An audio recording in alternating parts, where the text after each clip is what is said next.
he changed by saying some people think the other way around. My career first, then I have an extra time that I serve God. He realized he made the mistake. The other way around, I serve God first. Then I see where God is directing me. And then I will proceed with that. Friends, this morning, is your desire serving God, loving God first? Or is your desire otherwise? I know we have many concerns. But where is the priority of our concern?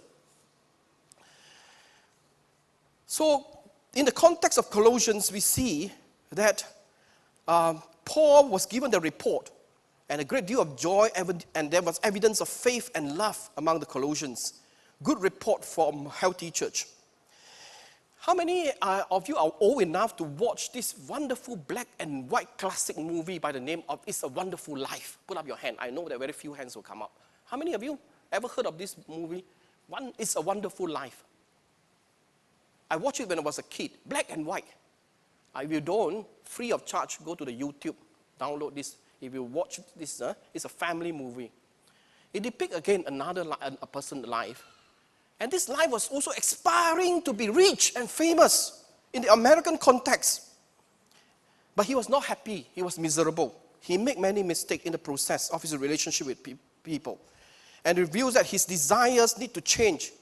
And then finally he finds true love, true joy when his desire changed. When he recognized that the most important thing in his life is actually having the integrity of God and the generosity he showed to others.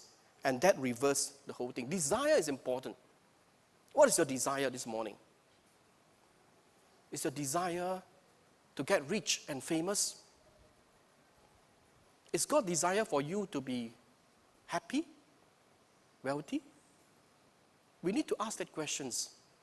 There's difference between my desire and God's desire. And we know, and in order to do that, we need to go to the will of God for our life.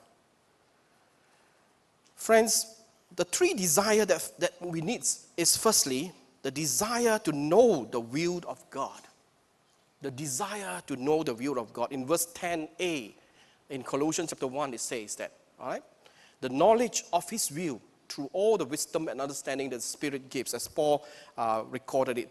The Colossians must not, however, be misled. The New Testament commentary has this quotation, which is very, very helpful, very powerful, within one paragraph. The New Testament commentary written by Carson Tyndall, one of a classic. He said the Colossians must not, however, be misled into thinking that their goal is a barren orthodoxy. Many of us have a barren orthodoxy, our goal. Barren orthodoxy is that we fight for all that we believe is traditional. We uphold what we believe is traditionally important. That's the danger of being a barren orthodoxy Christian. That is not a full quotation, but I want to give you the full quotation. It says, Hellenistic Judaism may content itself with an intellectual growth in religious knowledge divorced from life. And so in the context of this letter, he was contending with the Hellenistic Judaism that actually have they have a misunderstanding of some people that the intellectual growth is divorced from life. That means your knowledge, Gnosticism. By having good knowledge, then you are divorced from the character of what you do, your life, your lifestyle and all that. No, true Christian growth is that it impacts your life. True Christian growth is that when you study the Bible, it changes your life. Not giving you much head knowledge. So that you become so stuck up in your head knowledge that you begin actually going in the wrong path. And that is what Paul is trying to also caution the Colossian Christians. But the knowledge of God to which the Christian aspire will reveal in transformation of life, of character. The knowledge of God to which the Christian aspires will reveal in transformation of character. So the first desire that we need to have in order to develop as people of grace and transforming church is the desire to know the will of God. Do you know what God thinks about life and your life in particular? God is interested in your life.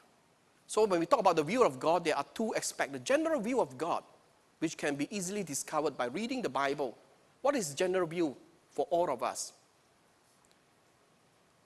And what is the specific will of God for you as a person? You must discover these two aspects. When we talk about knowing the will of God, when Paul talks about knowing the will of God, he's talking about both.